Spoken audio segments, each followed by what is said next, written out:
Ravindran sir கேக்குதா sir? கேக்குது. சீதாராம் யெச்சூரி காலமான இந்த துயரமான செய்தி தொடர்பாகவும் திமுக கூட்டணியில் உள்ள சிபிஎம் கட்சியின் தோழர்களும் தங்கள் இரங்கலை தெரிவித்திருக்கிறார்கள். உங்களுடைய கருத்தை கூறுங்கள். உள்ளபடியே முதலில் திராவிட முன்னேற்ற கழகத்தின் சார்பில் ஆழ்ந்த இரங்கல். ஒரு வகையில் ஒரு மதச்சார்பற்ற ஒரு சமத்துவ சமுதாயத்திற்காக ஓங்கி ஒலித்த ஒரு குரல் இன்றைக்கு ஓய்வு எடுத்திருக்கிறது என்று நினைக்கிற போது மனம் கனமாகத்தான் இருக்கிறது. இன்னும் ஒரு வகையில் சொல்ல போனால் ஒருங்கிணைந்த தமிழகத்தில் பிறந்தவர். 1952 இன்றைக்கு ஹைதராபாத் என்று இருக்கிற அந்த பகுதியில் அன்றைய ஒருங்கிணைந்த தமிழகத்தில் பிறந்த ஒரு கருத்து செறிவு மிக்க கம்யூனிஸ்ட் தத்துவத்தில் முழுவதுமாக தன்னை ஈடுபடுத்தி கொண்ட ஒரு ஈடு இணையற்ற சிந்தனையாளர்.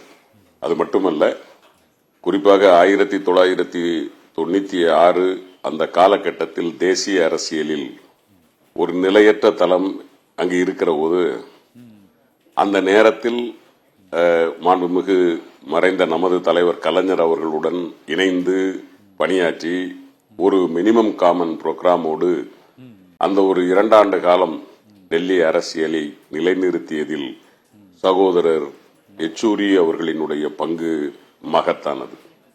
அது மட்டுமல்ல, அவருடைய எஸ்எஃப்ஐ வாழ்க்கையில் குறிப்பாக அந்த எமர்ஜென்சி காலகட்டத்தில் அதற்கு எதிராக போராடிய மாணவர்களில் கைது செய்யப்பட்டவரும் சகோதரர் மறைந்த தலைவர் யெச்சூரி அவர்கள்.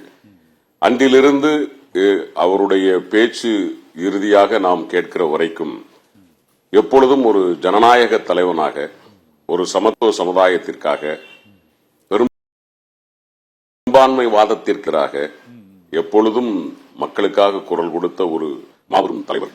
பல பதவிகள் அவரை தேடி வந்த போது கூட தனக்கு பதவி பெரிதல்ல, மக்களின் பணிதான் பெரிதென்று உழைத்த ஒரு மாபெரும் சிந்தனையாளர்.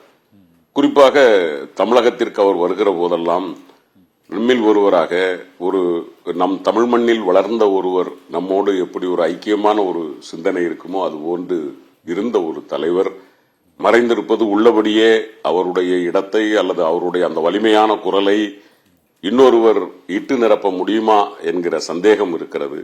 அந்த வகையில் அந்த தலைவருக்கு திராவிட முன்னேற்ற கழகத்தின் சார்பில் கழகத் தலைவர் மற்றும் கழக உடன்பிறப்புகள் சார்பாக ஆழ்ந்த இரங்கலை தெரிவித்துக் கொள்கிறேன்.